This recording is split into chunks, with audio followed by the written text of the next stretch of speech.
Welcome to What Really Matters podcast, Everyday Spirituality with Karen Wyatt.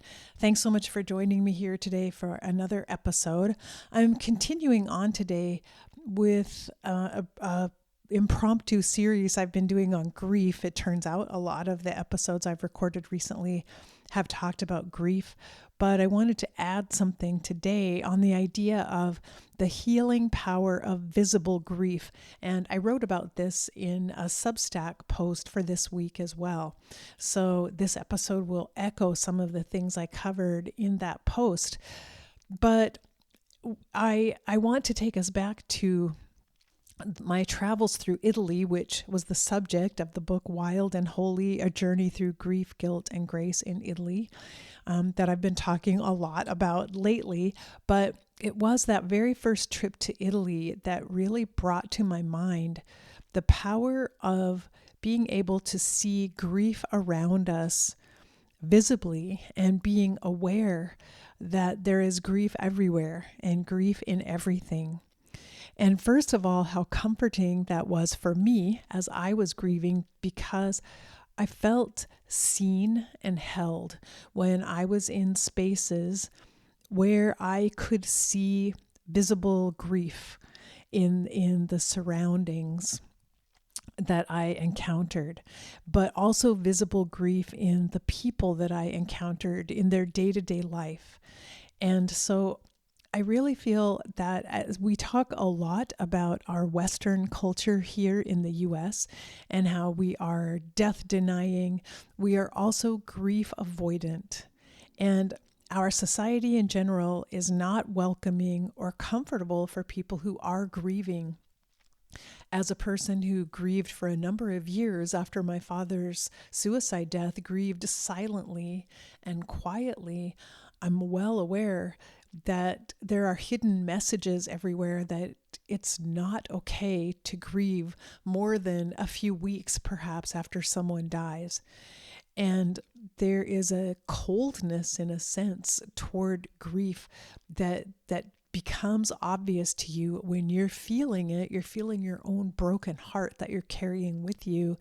And yet there's no receptivity outside of you from other people, from institutions, from the system in which we live that invites the grief forward.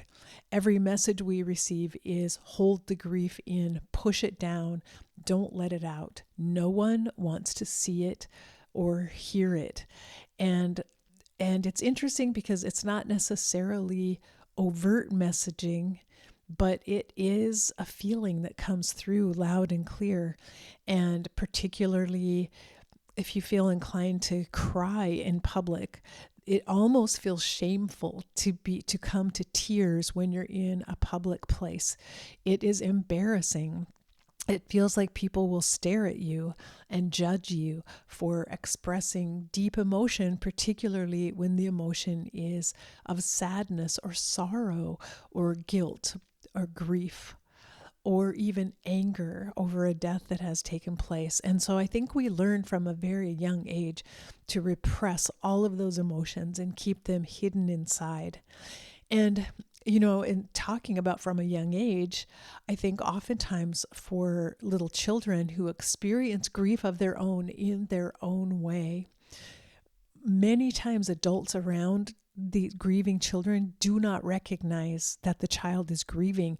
I've heard so many people tell me, oh, don't worry about my 5-year-old. They'll never remember that their grandmother died. They'll never remember the pain or feel anything about that. I've heard people completely ignore their child's experience of a death that happens in the family because they assume the child is too young to be affected by it, and that's simply not true. So for all of us, from the time we were tiny, we were being ignored as we were experiencing grief along with our families. We were going through the process. We were witnessing and feeling those emotions along with our family without having the cognitive ability to process it or understand what was happening. We experienced physically and emotionally the grieving process. by witnessing it in others around us. And the message came through to us then that our own grief doesn't matter to anyone else.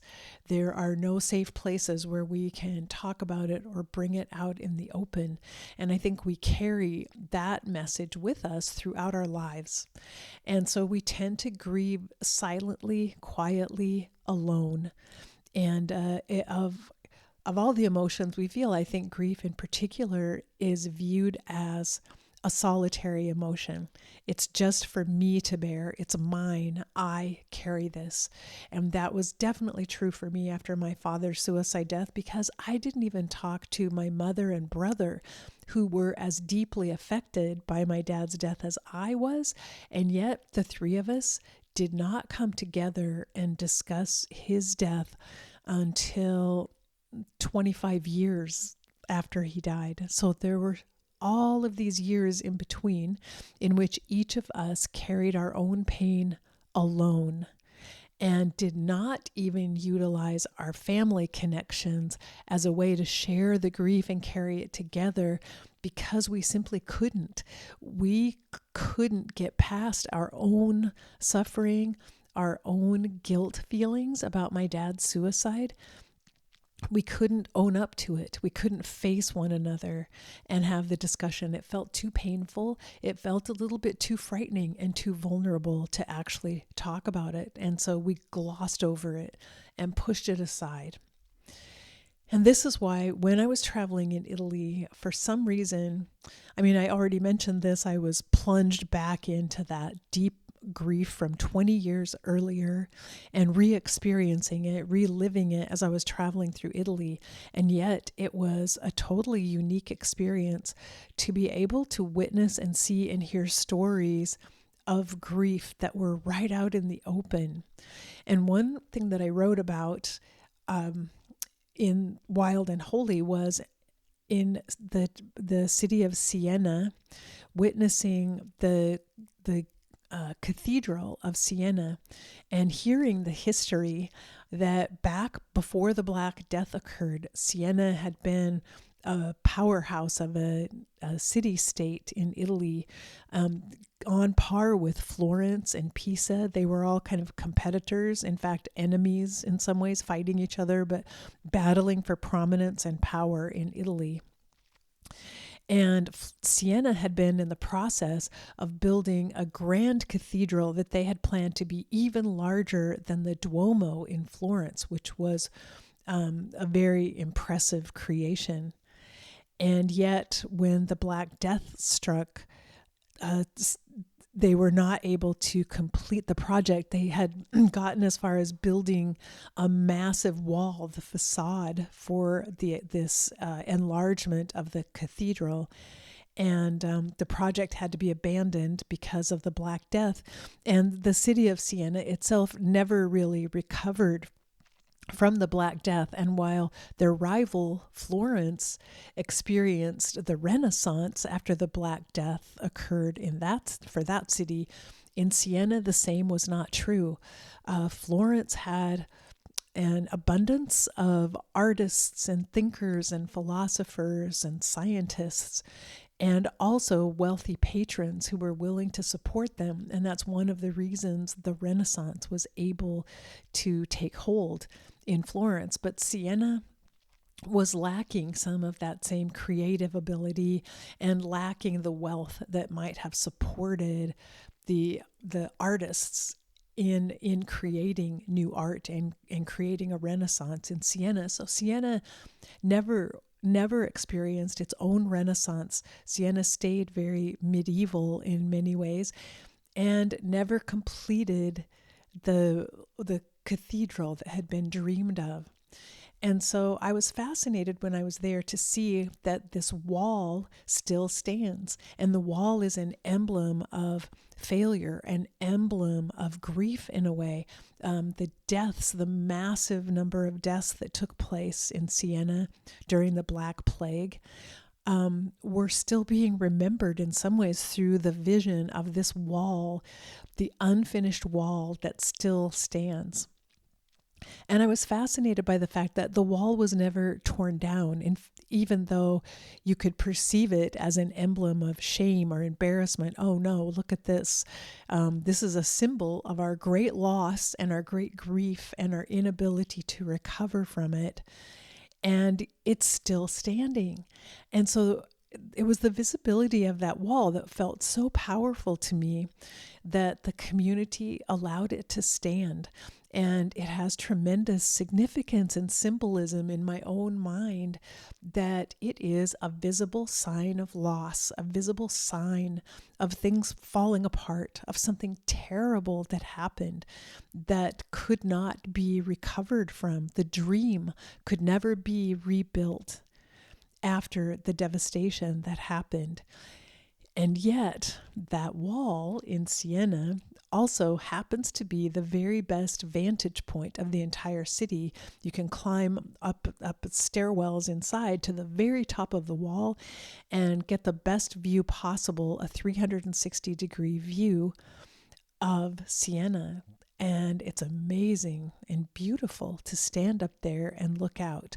So for me, there was additional symbolism in the fact that when we retain these visible remnants of our grief, of our loss, of our failures, we can turn them into something that opens the door to beauty for us.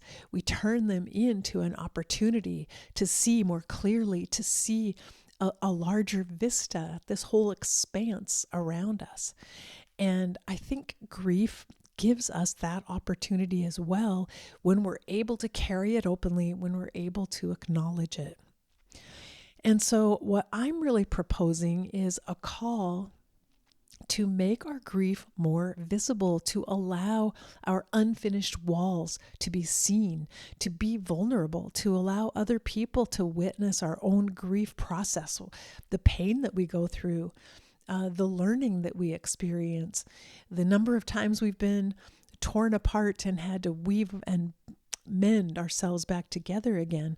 And that's partly why I wrote the book Wild and Holy, because it's the story of that process for me, of being devastated by a second wave of grief that came many years after the initial death experience happened.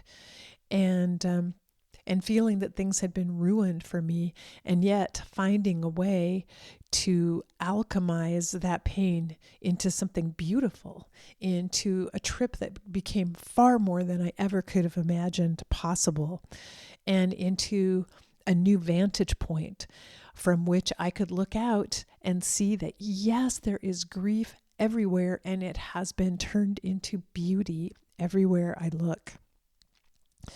And I wanted to mention specifically regarding grief, the cities of Naples and Sorrento, when I visited that area of Italy, where there are still a lot of ancient mourning practices that have been held on to.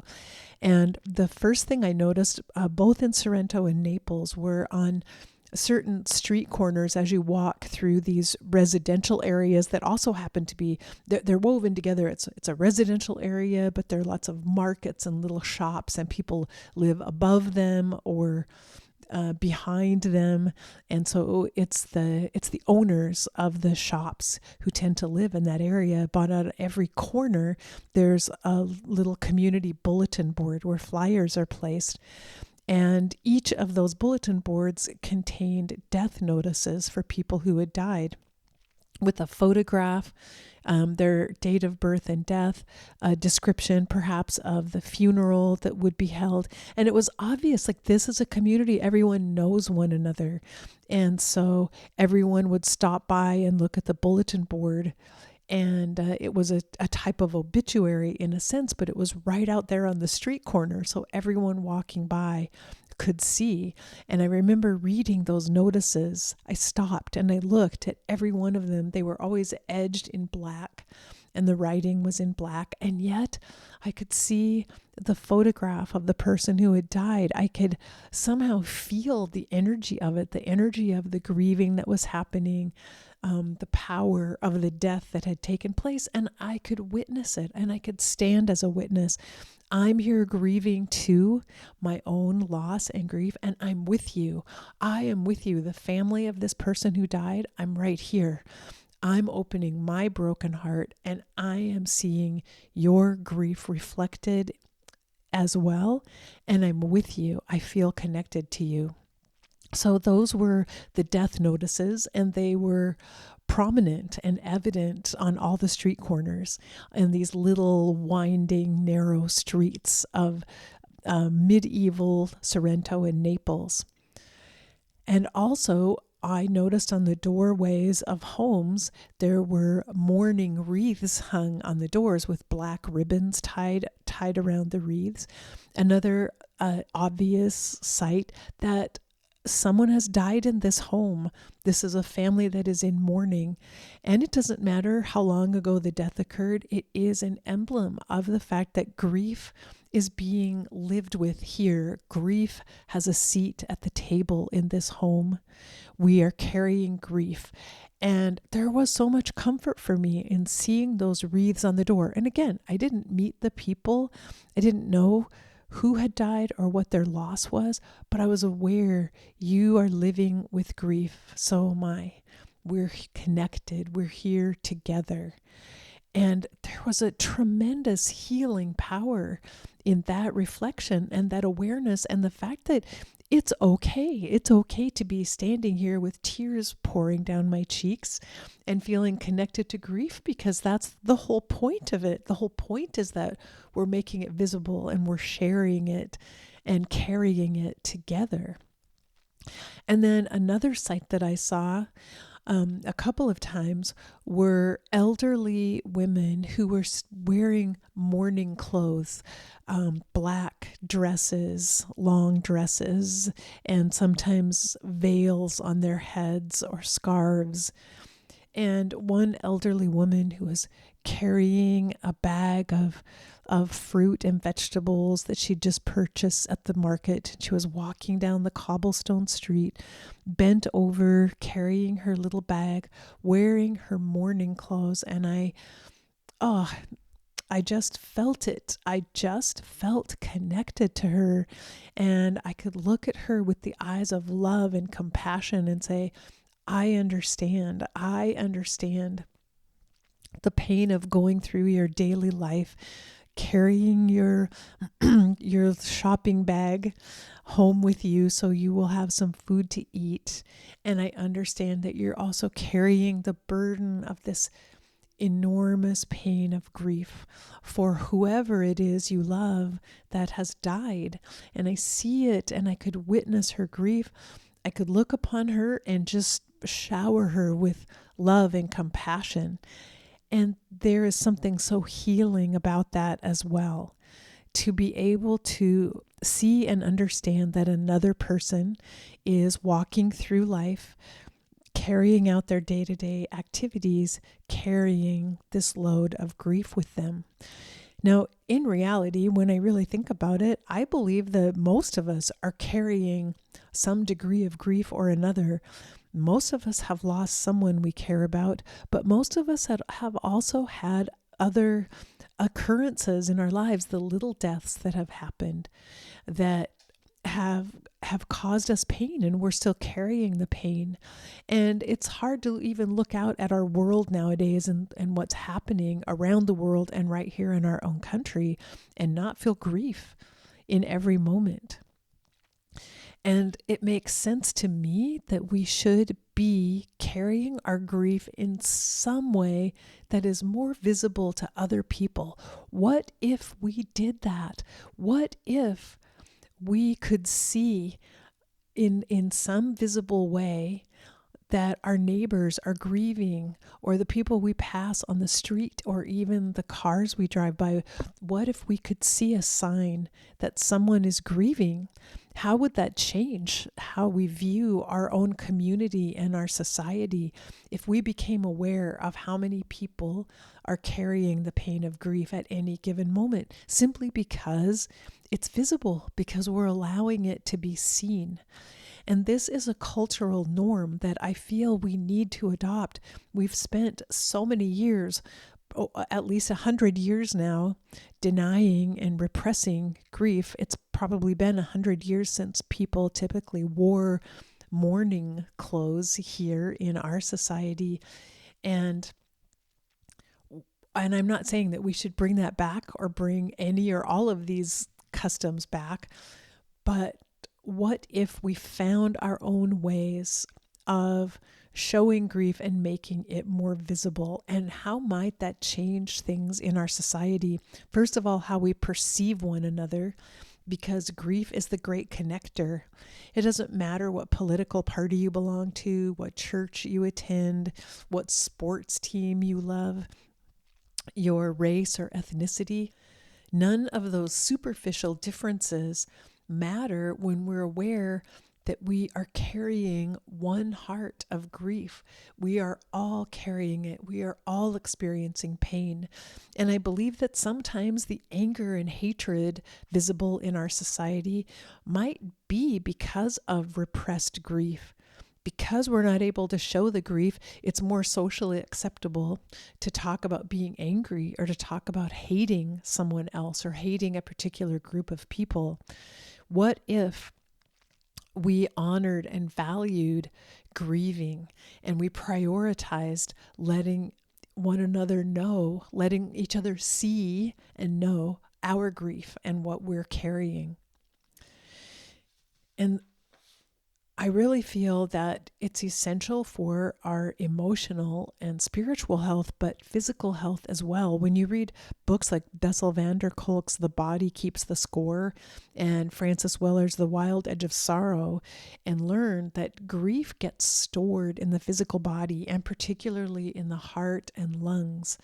And I attribute some of my own heart disease to the fact that I had repressed deep grief and guilt over my father's death for so many years of my life. Even though I thought I was talking about it, I thought I was bringing it out in the open, but I had not exposed the most vulnerable, most painful parts of that grief until I sat down to write the book, Wild and Holy.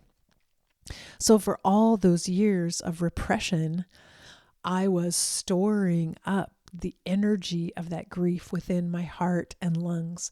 And I personally believe it played a role in developing the heart disease that I have experienced, that is now improving now that I have finally released the grief and found a way to put it on paper and to share it with others.